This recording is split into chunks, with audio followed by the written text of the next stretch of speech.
Hello everyone, I'm Scored Poison, and welcome to the Fields of Zen. On our server, we use what's called Essential Trade Signs. This is our marketplace, and you can set up signs to allow the trading of resource either at your shop, this is mine Low Pro shop, or even at your private residence or wherever you want, basically.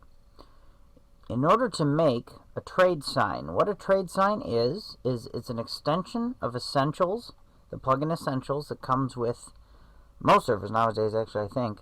What it is it allows a person to come up to your sign and right-click your sign, and they will pay the top amount, and they will get whatever you've set up for the bottom amount.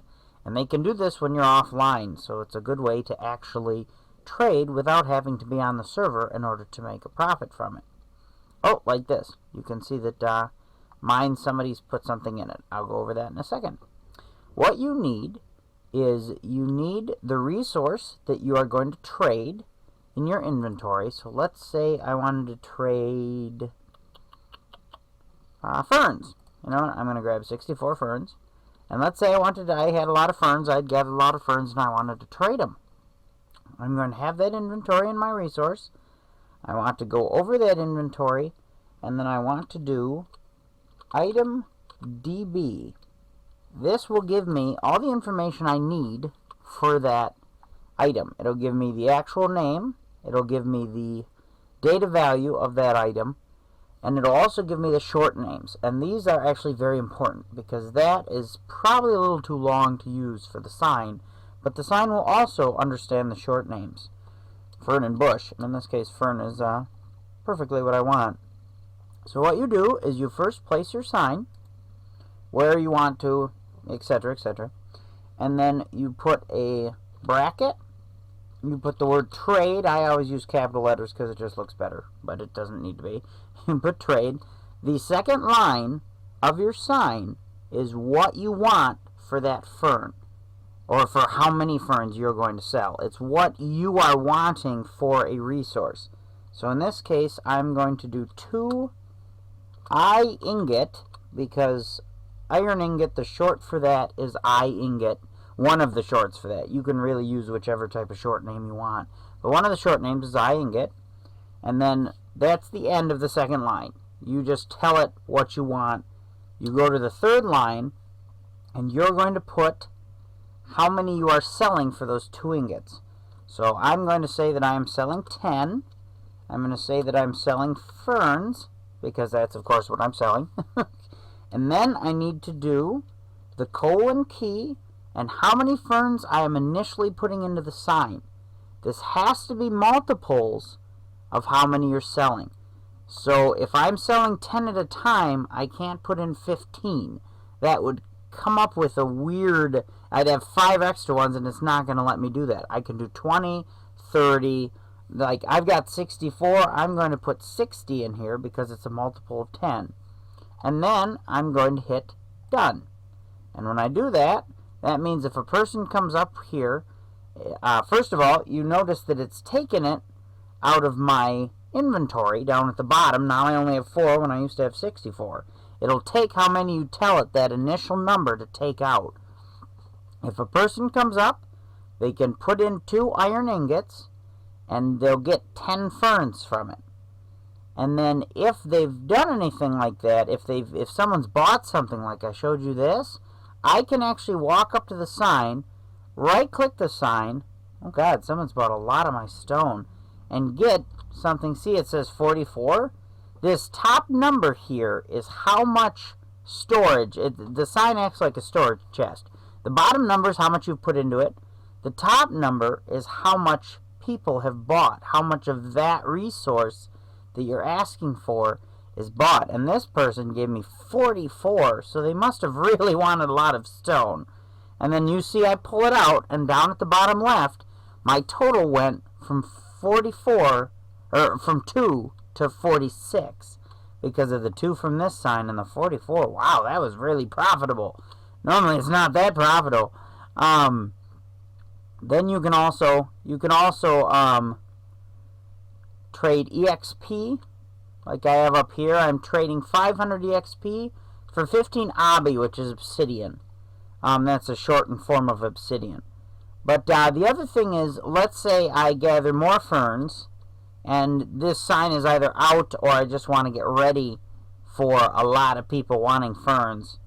So I'm going to grab another stack here in creative. I don't normally go into creative, but for demonstration purposes, it's better to be in creative. All you have to do is if you right-click a sign that doesn't have anything, it'll say there is nothing to collect from this trade sign. But if you're holding the item and you right-click, it will then put as many multiples into that thing as you have in your hand.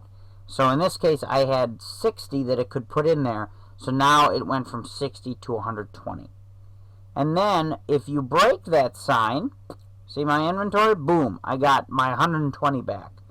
And it'll give you back whatever. If I broke any one of these signs, it would give me back as many bricks as it can. Now the neat thing about this is, if I break the sign, or if I attempt to break the sign, and there's too much in the sign for me to hold my inventory, it will not break. It will just give me as much as I can.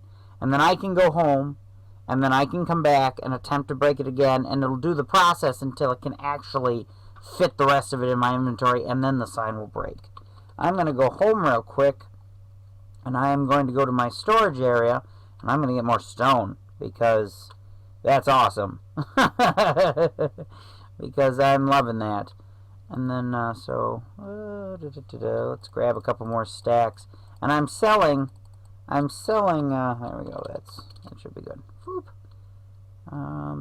Stone, there we go. And see, I'm selling 64 stone for 2 iron ingots, which people really like them some stone. So I'm going to get rid of those and those, because those aren't legitimate. And then I'm going to... Oh, another good thing to know that you want to put your cursor all the way to the right side when you have stacks in your item bar, because it'll take it starting from left to right. So as I put it in, you'll notice the one I'm holding doesn't disappear, but the one to the left side of it does. So, yep, there we go. This is a good way to store excess materials. Like, everyone's got a bajillion things of dirt. So I just put up a sign. If someone wants to buy 64 dirt at a time for 1 iron ingot, they can. But otherwise, this means when I get enough dirt that it exceeds my storage ability, I can just run over here and throw it in the sign. And just totally forget about it. Until I need it again, then I can try to break the sign. It'll give me a whole bunch. See, the sign didn't break, but my whole inventory filled up with dirt. I mean, like, and then I'm going to put it all back in. But it's a really neat system. It's quick and easy. That's what I really love about it. It's just quick and easy. Once you get down the hang of making the sign, the most important thing you'll find is, iron ingot. I did use iron ingot for it. Interesting. The most important thing is the trade with the brackets on the end. You do not put the number, the :0 after the first. You do not put that.